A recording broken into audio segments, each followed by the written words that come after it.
Mhm. What's going on, party people? All right, so me and my co-host, you know how we do. I no, please don't. I wanted to talk about today some traits of a real empath because a lot of us walk What's a around. sneaker? Please stop. A lot of us walk around Don't and talk to hold your sometimes sneaker. sometimes we take on someone I else's hold your emotions feet. and it's not ours. Can you get your life together?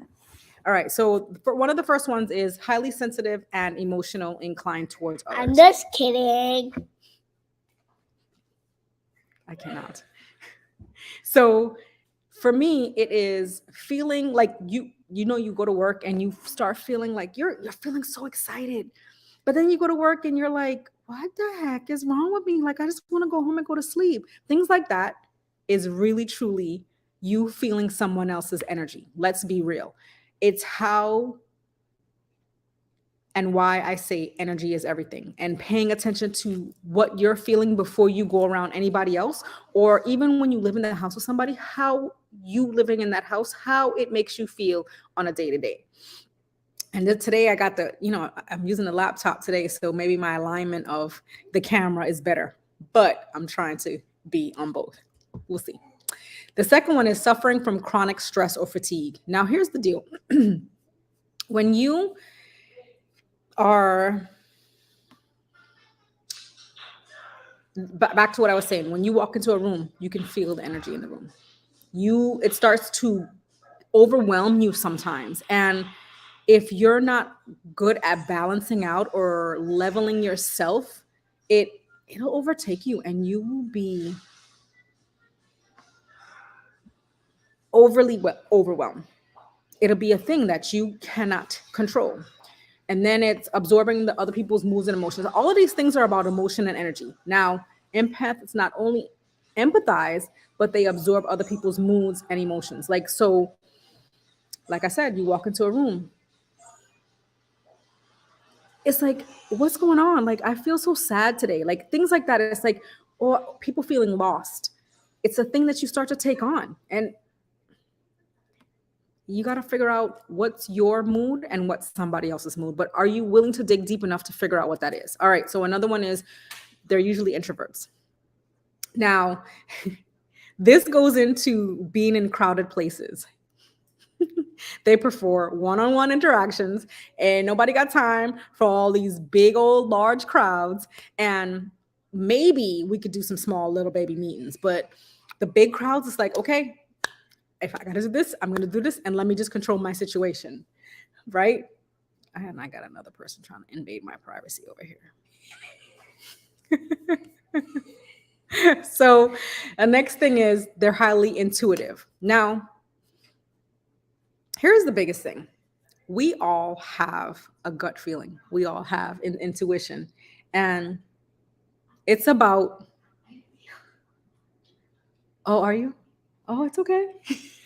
I cannot deal with you right now. All right. So understanding that you have to trust your intuition. You have to trust how you feel about certain situations, certain things. You can't ignore your intuition because when you start ignoring it, things become very foggy sometimes. And empaths need a lot of alone time. You need to gain and come back to compose yourself from everything and everybody that create stress for you, right? I see your messages. Thanks. Thanks. Anyway, let's focus. We're focusing.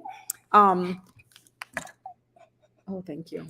So here's the deal. Stop. Excuse my distractions here. Everybody wants to be a part of it, but it's okay. We doing this. We're moving on. We got pictures being taken left and right. I feel like I'm on my own show. Like, hey. Anyway, focus. I'm focused. Um, Empaths can feel overwhelmed in intimate relationships. So because you can take on the mood or energy of other people, yeah, too much cleanness can suffocate. I'm recording. Like this is live. This is live. Yes, thank you. And it's trying to feel like you are okay while someone else is going through something. It's being mindful of what you're doing. Hey, hey.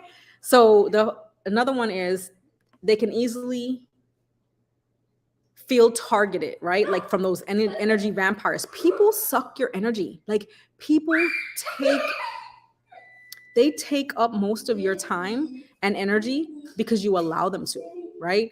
The another thing is people who are empaths love to spend time in nature. Nature is where you can be and where you can be that you feel clear. You don't have to feel somebody else's emotion. Now you decide to go with somebody else into the please stop. Please stop. If you decide to go out in nature with somebody else and they're not on the same level as you, they're not energetically compatible to you, they're still going to stress you out. So be mindful of who you take into. Brianna and RJ, please stop. Be mindful of who you take into nature with you. Another thing empaths can't do, they can't stand lies and manipulators. Now, here's the deal. People who think that telling small white lies is okay, it's a problem. And it's time that you really realize that it's not okay to, Brianna, please. It's not okay to tell somebody a small white lie just to make your point. Not everything is considered a lie, but it's being mindful of what you're saying to somebody else. If it's, and the biggest thing for me is trying to tell the untruth, right? To make somebody else feel comfortable. And then finally, it's you. yeah, empaths, they avoid confrontation. And I know for me, confrontation was, right? It's a way of forcing yourself to be energetically attacked because you're wasting energy confronting somebody else. You're wasting the energy. And until, like me, I'm gonna talk about me, nobody else, until I realized that I could not continue to waste energy on responding to people that did not need a response, that didn't deserve a response, responding to someone who took my time and wasted it, is really where it's the bulk of what you're doing. And then people are attracted to the empath's wisdom. People are attracted to you because of what you're stating and the information you're giving out. So it's always being mindful of the information you're sharing to people. And then the final one is they are extremely kind and give away too much, right? They're always giving, and nobody helps them rebuild their energy. And that's the biggest thing. Being mindful in everything we do, it's our energy. Energy. Energy is everything. How much energy you decide to share with somebody, it's on you. But just remember that they're continue to take from you. And when you continue to allow somebody else to take from you, it's like pouring from an empty cup, right? What do you got? What do you got to give back? What are you doing? What are you choosing to do that will benefit you in the end? And I don't know if I was looking at both cameras, but you know what? We're going to move on. Anyway, I will share some more information again about the different things and the different ways. I have some tools that could help. If anyone's interested, let me know and I can share it with you. You guys have an amazing, amazing rest of your night.